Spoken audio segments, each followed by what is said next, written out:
Hi, I'm Kyle with Maverick Car Company, and I'm one of the technicians out in the shop here, and going to be answering some car questions for you today. So a timing belt is hidden beneath usually what's called a timing cover on the front of the engine. And not to be confused with a timing chain. Timing chains and timing belts serve the same purpose. So the only difference really is the timing belt's made of rubber instead of metal, obviously. But it keeps your camshafts in time with your crankshaft, and basically is what keeps timing of the whole engine and keeps your engine running smoothly.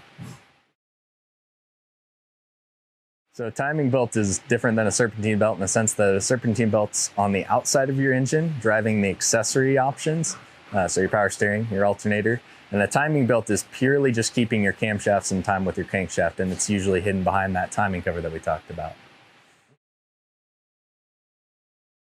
So usually timing belts don't tend to give too much of a notice before they go out. Sometimes they can start squeaking or causing a constant chirp, but most of the time, usually manufacturers recommend between 90 and 100,000 miles you replace your timing belt on every vehicle.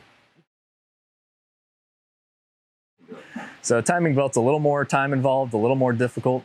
A lot of things you have to be pretty exact about, so it's best to take it to a trained technician to have your timing belt changed.